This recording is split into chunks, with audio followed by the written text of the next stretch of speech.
I love beautiful things, old things, things of value.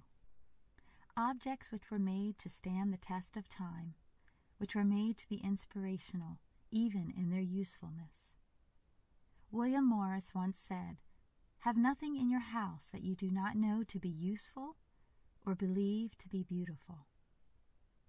I personally love old dishes, old books, old linens, old furniture, well-made antiques designed to last.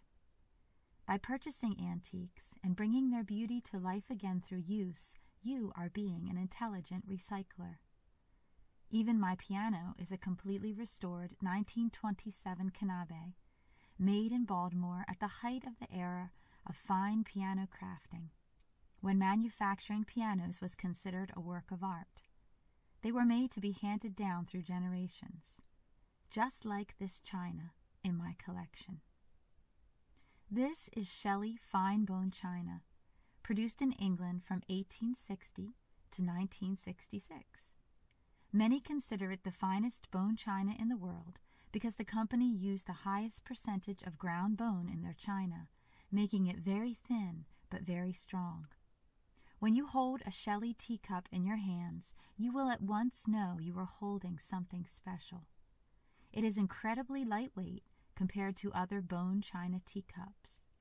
Since the factory ceased production in 1966, it is getting harder to find, since the likelihood of pieces getting broken becomes greater over time.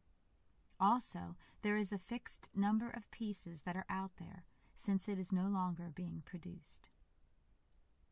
I was at an antiques flea market one time where I got into a conversation with a Shelley china dealer. When I shared the fact that I actually use my china, she looked at me in shock. She said she would never use hers. That is her prerogative, of course, but I have a far different opinion. If all our beautiful things ever do is sit on a shelf, what good are they? They are meant to be utilized, made to be enjoyed. Yes, there is always a risk in using them. They can be broken. So they need to be handled carefully, protected, yes. But don't forget that underneath there is a strength that almost defies logic. Are you already seeing parallels, my dear one?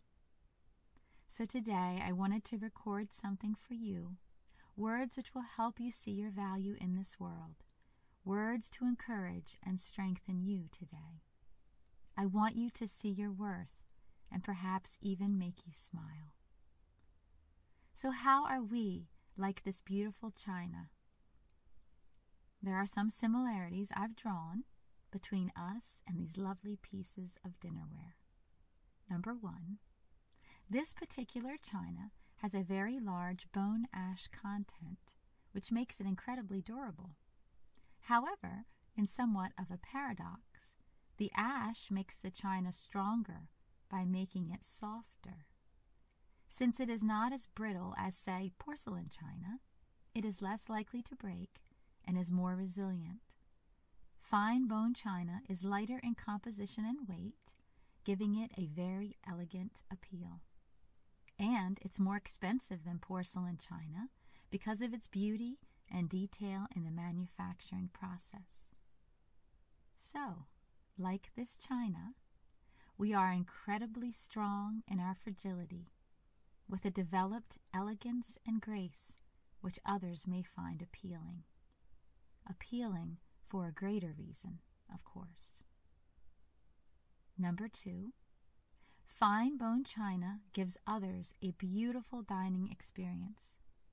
We've cheapened our dining experience today by using paper and plastic and poorly made dinnerware designed to break, so you have to buy more and more. Smeared patterns which are stamped on in a hurry, little to no forethought to artistic design. People used to have their everyday china and their special occasion china. The special occasion china was reserved for important events and important people. The thought is, when you serve someone on your very best china, you are showing them their significance in your life. You are showing them that they are worth this experience. And, my dear INFJ, it's all about the experience, isn't it? We desire to give others the very best experience possible in all areas of life. Number 3.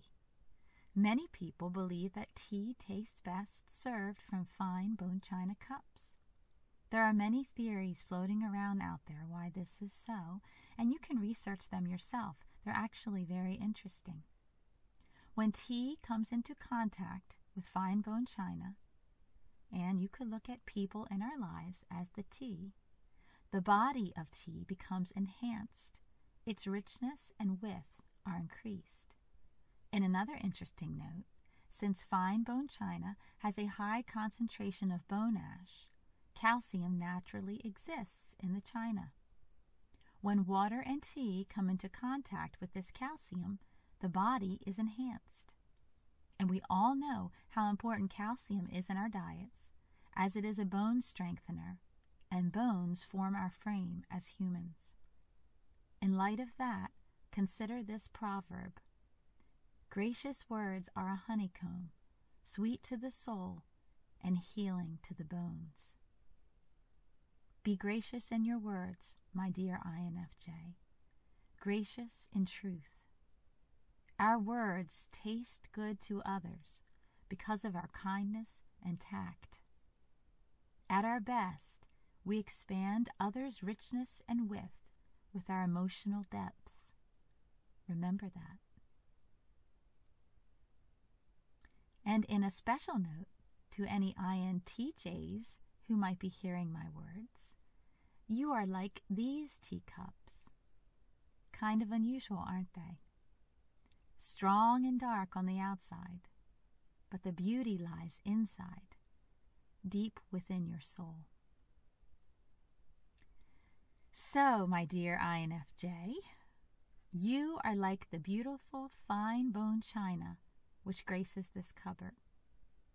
I hope you consider that today as you go about your interactions with others in this world.